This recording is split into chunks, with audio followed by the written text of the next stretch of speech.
Assalamualaikum warahmatullahi wabarakatuh. Perkenalkan, nama saya Megawati dengan NIM 3333240106 dari tutorial statistika 2 di kelompok 13 step 1. Di sini saya akan mengerjakan tugas mingguan statistika non parametrik.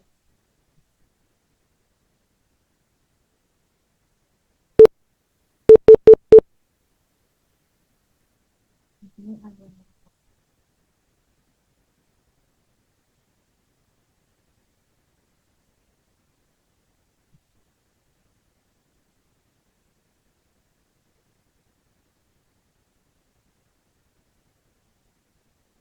langsung saja. Di sini ada soal kedua, itu soal penelitian dilakukan untuk mengetahui apakah metode pembelajaran mempengaruhi tingkat pemahaman mahasiswa pada mata kuliah statistika. Penelitian melibatkan 300 mahasiswa yang mengikuti pelajaran tatap muka, hybrid, dan daring penuh.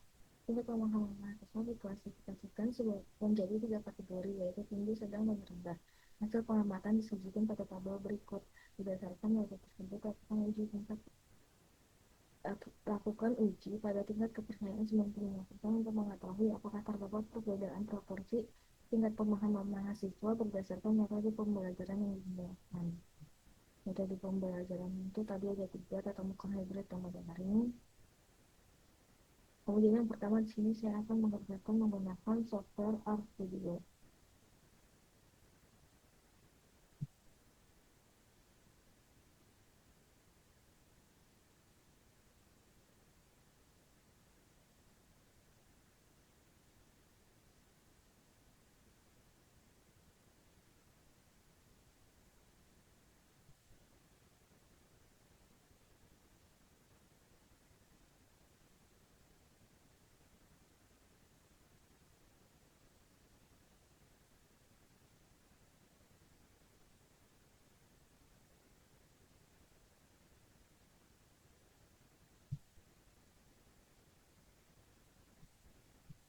Di sini saya sudah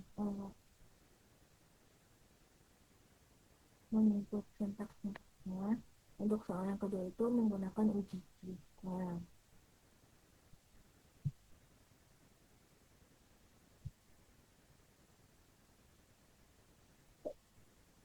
ini kita akan mencari tingkat pemahaman dari mahasiswa di mata kuliah statistika. Ini matriksnya berdasarkan dari data yang tadi ada di tabel. Kemudian kita menginput jumlah korban dari kategorinya.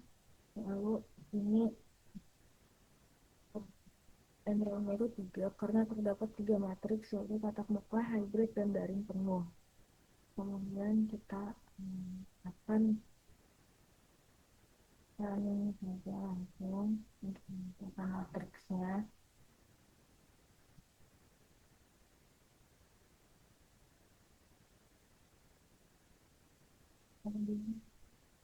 Di sini matriksnya sudah muncul.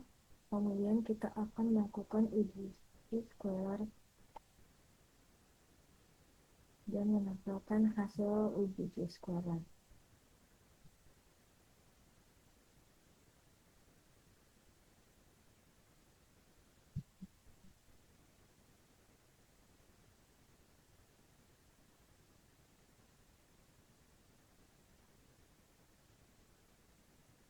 Nah, maka di sini pada setelah didapat X nya itu 11,539, DF sama dengan DF atau DF-nya itu sama dengan 4, dan P value-nya itu 0,0113.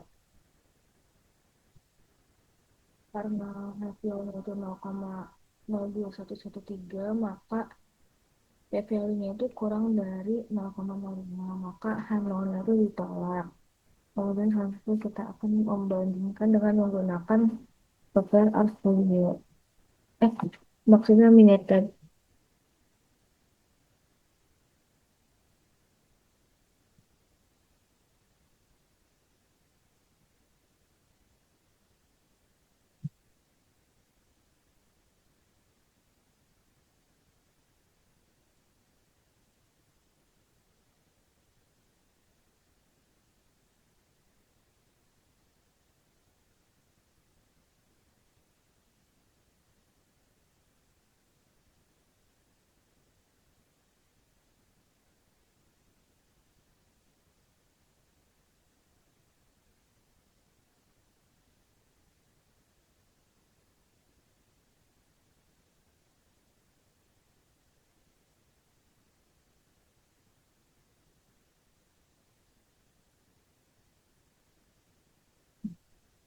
Ini saya sudah melakukan, di sini sudah langsung menampilkan hasilnya. Di sini juga hasilnya itu DV itu 4 dan PKL-nya itu 0,021. Kemudian untuk siswanya itu 11,539. Di sini likelihood rasionya itu 11,540. Nah, kalau karena di sini PVL-nya itu 0,021, maka hal itu ditolak. Yang berarti terdapat perbedaan tingkat pemahaman yang signifikan terhadap tiga jenis pembelajaran, yaitu tatap muka, hybrid, dan full daring. Kemudian selanjutnya di sini saya akan mengerjakan untuk soal nomor 3. Jadi sebanyak 28 pasien itu berpartisipasi dalam suatu penelitian mengenai efektivitas terapi yang untuk menurunkan tingkat stres. Para pasien dibagi secara acak ke dalam ke dalam 4 kelompok, yaitu musik terapi, terapi musik, yoga, meditasi, dan konseling psikologis. Setelah terapi selesai, uji penurunan tingkat stres tiap pasien itu dicatat dengan taraf signifikansi 0,05. Uji apakah keempat jenis terapi tersebut memiliki tingkat efektivitas yang sama. Jadi di sini sudah ada tabelnya. Yang pertama, saya akan mengerjakan dengan software RGB. Untuk soal nomor 3 ini dilakukan uji Gestalt Wallace. Di sini saya sudah menginput data dari terapi musik, data dari yoga, data dari meditasi, dan data dari konseling psikologis. Kemudian saya akan meraninya saja. Ya.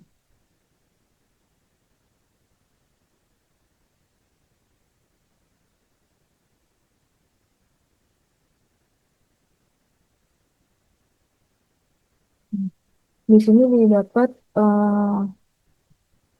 skor dari kurs Wallace-nya itu 21,431 dan DF-nya itu 3, kemudian PVL-nya itu 8,567 sekian. Selanjutnya saya akan mengerjakan selanjutnya kita akan melihat dari hasil mini test. Di sini dari hasil mini test itu terapi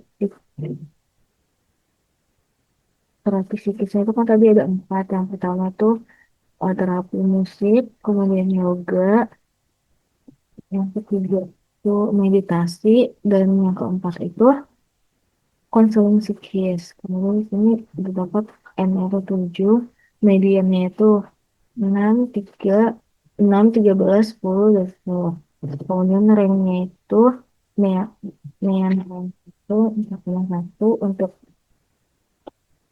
terapi musik dan lainnya. Kemudian jadwalnya itu terdapat ini. Kemudian di sini dari hasil tesnya itu di dapat DF-nya itu 3, HPL-nya itu 21,17 dan 1,43. Kemudian levelnya itu didapat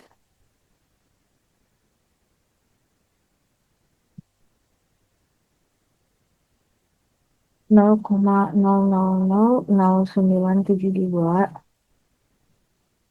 yang dimana ini sudah pasti kurang dari 0,05.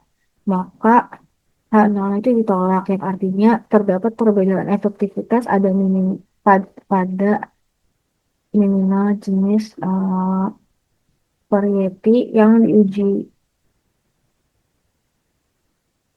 Kemudian selanjutnya di sini saya akan mengerjakan soal nomor 6.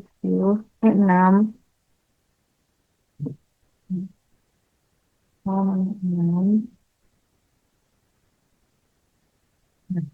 Di sini sebuah sekolah ingin mengevaluasi perubahan tingkat konsentrasi siswa setelah diterapkannya program belajar baru. Tingkat konsentrasi diukur menggunakan skala 1 sampai 10. Semakin tinggi skor, maka semakin baik konsentrasinya. Pengukuran dilakukan pada 8 siswa yang sama, yaitu sebelum program diterapkan setelah 1 bulan dan setelah 2 bulan dengan taraf signifikansinya itu 5%. Tentukan apakah terdapat perbedaan tingkat konsentrasi yang signifikan di antara ketiga waktu pengukuran tersebut. Di sini hasil dari pengukuran tingkat konsentrasi siswanya itu ada di tabel ini. Ini ada 8 siswa. Yang pertama saya akan mengerjakan dengan soal dengan software RStudio. Di sini soal nomor 6 itu dilakukan pada uji treatment. Ini data sebelum dilakukannya, sebelum dilakukannya program. Di sini ada data setelah dilakukannya 1 bulan program. Terus di sini ada data setelah dilakukannya selama 2 bulan program. Kemudian di sini kita akan melakukan fitment test melalui data matrix yang ini.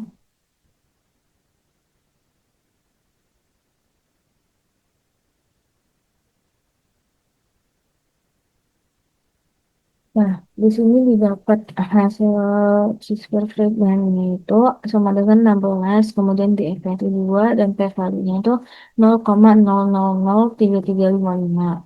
Kemudian di sini kita lihat dari hasil Minitab, didapat dari periode ini itu tadi sebelum dilakukan program, 1 bulan dilakukan program dan 2 bulan dilakukan program. Ini M28, kemudian median itu 5,00 sekian, 7,00 sekian, 8,00 sekian. Dengan sum of ranks-nya itu yang tertinggi ada di setelah 2 bulan dilakukannya program. Jadi di FYI 2, siswa 16,00, profilernya itu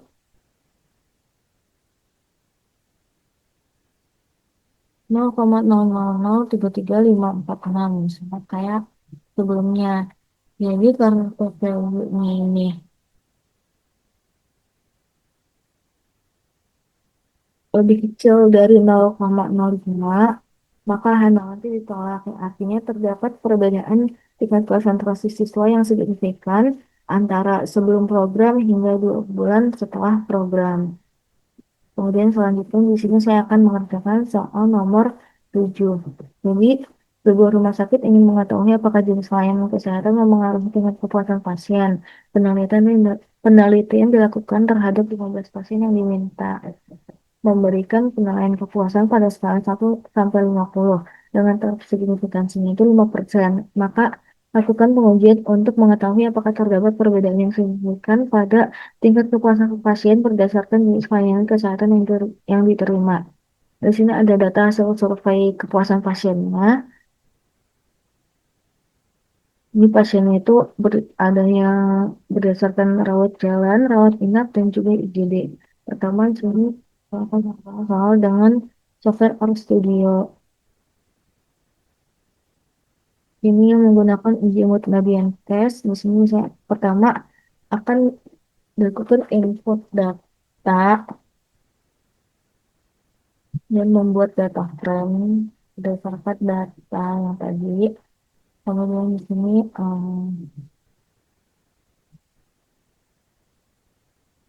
akan membuat box spot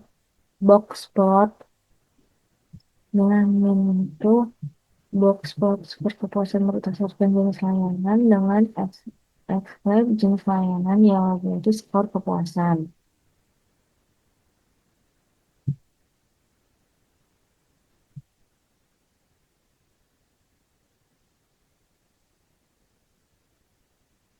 Ini di sini didapat hasil box plot skor kepuasan berdasarkan jenis layanannya.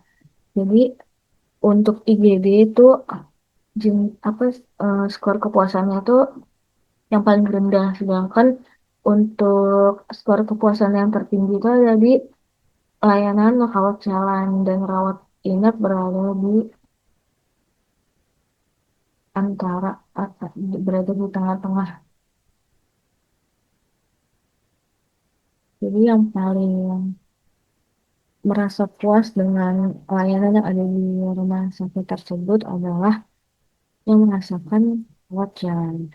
Kemudian di sini silakan menginstal dan mengaktifkan package LTE dengan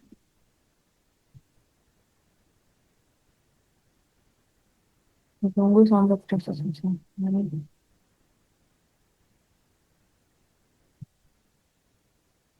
Menginstal dan mengaktifkan package ini itu supaya kita bisa melakukan uji median test.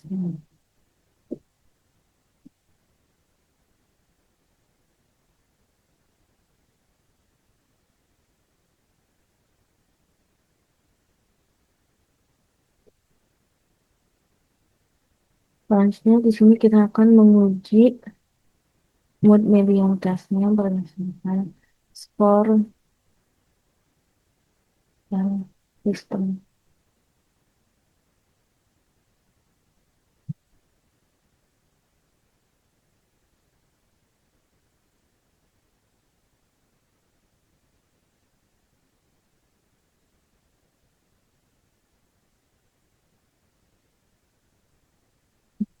Di sini dapat nilai X-nya itu 10,179, DF-nya itu 2, dan P-value-nya itu 0,006162.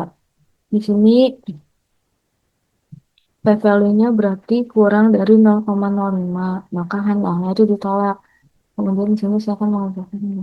Kita melihat dari hasil Minitab. Nah, di sini juga didapat hasil DF-nya itu 2, C-square-nya itu 10,18 dan P-value-nya itu 0,006.